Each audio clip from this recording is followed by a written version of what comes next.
Hi there movie lovers, and welcome back to our appointment in which we go deep into the lives of your favourite stars in the film industry. We don't only cover their biggest movies and the well-known headlines, but also the lesser-known details that go on behind the scenes, their younger years leading up to their success, curious facts about their life, and what they do beyond the red carpet. So all the information you want and need about your favourite stars.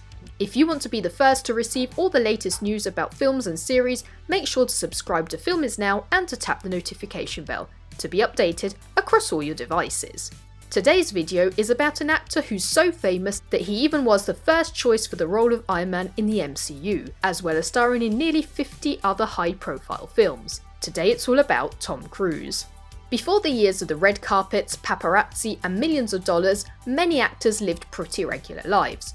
But Tom Cruise's upbringing in particular was incredibly far away from where he stands now. As a child, his family lived in near to poverty conditions, and in addition to that, he also recalls his father regularly beating up him and his three sisters. Although Cruise was originally from Syracuse in the state of New York, he spent most of his childhood during the 60s and 70s in Canada, where his father worked for the Canadian Armed Forces. In general, the family never really had a fixed residence, as the Cruises often moved from town to town, and little Tom changed 15 different schools, making it hard for him to make long-time friends and, on the contrary, making him an easy target for bullies. He also suffered from dyslexia, and whenever he would change school, he would try his best to keep it a secret from his schoolmates, to not appear different. And although decades later he was considered all over the world as one of the most fascinating men, as a child he was terribly self-conscious regarding his appearance. In particular, he was very shy about his teeth, which were chipped from a rough game of hockey. Back at the time, he didn't envision his future as an actor, and growing up in a very religious environment, living in a devout Catholic household, his first career aspiration at age 14 was to be a priest. He even took a church scholarship and attended a seminary in Ohio. The idea of becoming an actor only really dawned upon him after he injured his knee while wrestling on his high school's team. Because of the injury, he had to look for another way to spend his time, so he decided to audition for one of the school's productions, ending up with many praising his performance. So after enjoying his small roles in high school dramas, at the age of 18, as many other aspiring actors, he decided to move to New York City. After working various jobs, including clearing up dishes in cafes and carrying luggage for hotel guests, he moved to Los Angeles, hoping to land a role on a TV set. He had just $500 to his name, and he decided to give himself 10 years to make it in the industry. But success came much earlier than expected.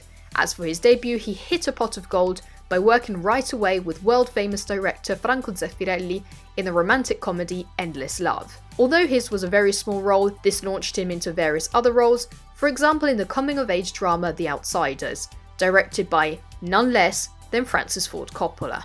During this time, Cruise was still settling down and didn't have a fixed residence, splitting his time between Beverly Hills, London, Florida, and Colorado. He also had various high-profile relationships, even with the so-called goddess of pop, Cher. But after just a few years of putting his roots down, he starred in what is considered his big breakout film, Risky Business, mostly known for one iconic scene featuring Cruise's character dancing just his shirt, socks, and briefs. But 1986 was the year that marked the big turnaround moment, as Cruise landed one of his most famous roles ever, as Maverick in the blockbuster Top Gun. The film, with its breathtaking aerial stunts and action sequences, was so successful that the US Navy reported that the number of young men who wanted to be naval aviators went up by 500%. To engage the aspiring soldiers, there were even recruitment booths inside movie theaters playing the film. Not only, the famous sunglass company Ray-Ban, which at the time was in financial troubles, was saved by the film, as Maverick's famous shades increased their salaries by 40%. Over 30 years later, Cruise's character is still so popular that he is in Top Gun Maverick, the 2020 sequel to the 80s chapter. During this time of astonishing success on the big screen, Cruise also had a twist in his personal life, as he met and married fellow actress Mimi Rogers. Although their relationship didn't last a very long time, she was the first to introduce Cruise to the Church of Scientology, which went on to become a fundamental part of his life. After his role in Top Gun, Cruise could have become the typical action film guy, but instead he carried on his career by taking on different roles. For example, just a few years later, he starred alongside Dustin Hoffman in Rain Man.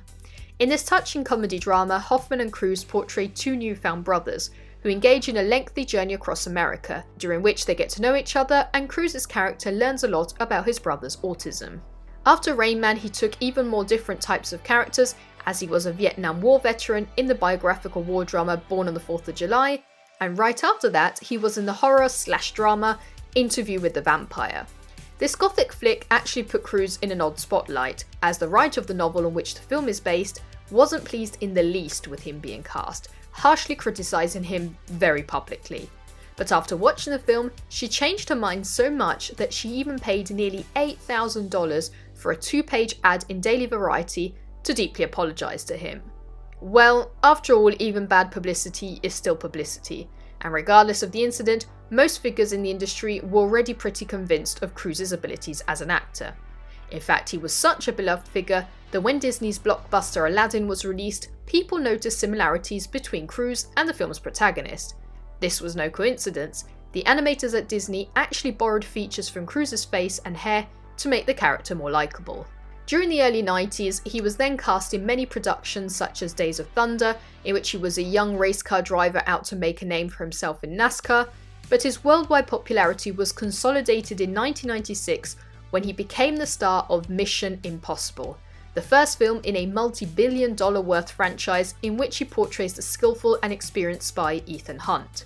Following the film from '96 were 5 sequels spanning over 2 decades, and which with their ups and downs with critical success, remain some of the most popular action films of all time. Part of the love fans have for the series is due to the fact that Cruise was the perfect action hero, and that he really put everything into his characters, even carrying out many stunts himself.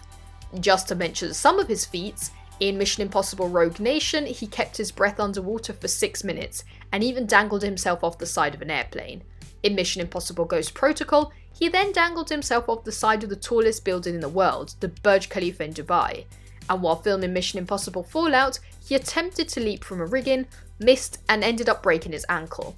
But just after a few weeks of recovery, he was back on set, again carrying out his own stunts. But remember, although he was the perfect poster boy for any action film, he still tried to pick a variety of different genres, and he was soon winning a Golden Globe for his role in Jerry Maguire, a sports drama in which he portrays the real story of a sports agent and his struggles in his line of work. Not only, he then starred in Stanley Kubrick's last film ever before his death, Eyes Wide Shut, an erotic psychological film about a mysterious secret society. Cruise's partner on screen in Eyes Wide Shut was Nicole Kidman, who was also his wife in real life. The two had met on set a few years earlier, and after their marriage had adopted 2 children, Isabella and Connor. Although Kidman remains one of the most famous partners Cruise has ever had, they divorced just a couple of years later. After his divorce with Kidman, Cruise began a romantic relationship with Penelope Cruz, another co-star, this time in the romantic thriller Vanilla Sky. After breaking up with Cruise just a few years later, there were many rumours that the leaders of the Scientology movement, the religion which Tom Cruise follows, launched a secret project to find Cruise a new girlfriend. According to these sources, there were actually a series of auditions of Scientologist actresses. Although the situation was firmly denied by Cruise, the gossip thrust his image even more into the spotlight. During the early 2000s, Cruise starred in Steven Spielberg's successful action film Minority Report, set in a world in which the police are able to apprehend criminals for crimes they will commit in the future. Because of all these high-profile, fast-paced action films, many would love to see Cruise's features on various products beyond his films. But Cruise has always insistently denied requests for his likeness to be made into video games and action figures. As a matter of fact, his video game character in the Minority Report game actually has blonde hair. In 2004, Cruise's success continued for his terrific role in The Last Samurai, which portrays him as a 19th century United States soldier and his ties to the Japanese samurai warriors. In addition to the praises for Cruise's performance, the film became famous for being the moment in which Cruise narrowly avoided death when one of the mechanical horses used for the fight scenes malfunctioned. Because of this, his co-star swung his sword around at just the wrong time, managing to stop the blade at an inch from his neck. Next, he returned alongside director Steven Spielberg in the 2005 epic science fiction film War of the Worlds, in which aliens attack Earth and his character must escape from their invasion and protect his children. As Tom Cruise has always been very devoted to the Church of Scientology, he managed to make some time out of his busy filming schedule to hand out flyers and information packets about the church from a tent that he set up just outside the set. In general, Cruise has always been very outspoken about how well he feels within the church's community, even saying that taking part in their activities helped him greatly with his dyslexia, which he carried with him well into his first years of acting. I have to tell you, it's just a great time in my life. I'm really happy. And when he started dating actress Katie Holmes, she too began studying Scientology, and the couple, dubbed Tomcat by the media, married in a Scientologist ceremony in Italy, attended by many Hollywood stars, and again with the headlines speculating that the marriage had been arranged by the Church of Scientology. Oh yeah, I have been learning about it, and I've really been enjoying it. But regardless of the gossips, Tomcat was one of Cruise's longest relationships, with their daughter Suri being born in 2008. And Cruise was so excited about his relationship that he famously jumped up and down on Oprah Winfrey's couch, declaring his love for his partner. You're gone. You are gone. Because of his presence in many action-fueled movies, Cruise always appeared on screen with a particularly fit appearance. So when in 2008 he appeared in Tropic Thunder as an overweight studio executive, his looks were close to unrecognisable. The effect was achieved by having him wear a fat suit and fake large hands, and his appearance was initially planned as a secret to surprise fans even more. As a matter of fact, it is hard to imagine Cruise anywhere far from always keeping fit, and he trains for his roles through all sorts of sports, including kayaking, caving, rock climbing, hiking, and fencing, his absolute favourite pastime, and for which he always encourages friends Will Smith and David Beckham to join in. Not only is he good friends with these stars, but it is reported that he even follows the David Beckham diet, named after the footballer's strict dietary regime. While Tom Cruise was carrying on with his successful acting career, with Japan even announcing that they would begin celebrating every October 10th as Tom Cruise Day, Hollywood was preparing to launch one of the biggest film franchises in history, the Marvel Cinematic Universe. The first film in the series was Iron Man, all centered around one of the most beloved Marvel characters, and who we now immediately associate with Robert Downey Jr. But back at the time, the role was actually first offered to Tom Cruise, who eventually declined the proposition. We all still wonder what the franchise would have looked like with him in Tony Stark's suit. But over the following years, Cruise still appeared in countless other roles, from historical thrillers like VALKYRIE to action comedies like Night and Day, alongside Cameron Diaz. From characters like former military police officer Jack Reacher in the film of the same name, to engaging in adventurous plots like the one of The Mummy, in which a terrifying ancient Egyptian princess is awakened. He even portrayed a tattoo-clad, long-haired rock star in Rock of Ages, a musical featuring pieces from Guns N' Roses, Scorpions, Bon Jovi, and basically any other huge name in rock history you can think of. So he has never been shy of portraying a variety of different roles, while still maintaining his famous image as an action hero. As a matter of fact, his stunt lover role as Ethan Hunt continues in the 7th chapter of the Mission Impossible franchise. Although at the moment Cruise has starred in well over 40 high-profile movies, he has always made time for his fans, normally spending more than 2 hours interacting with them at events. And he has always tried to put his earnings to good use, even once paying $7,000 of medical bills for an aspiring actress he had witnessed being struck by a car in LA. So he really is a hero, both on screen and in real life. But what do you like most about Tom Cruise? What is your favourite film with him?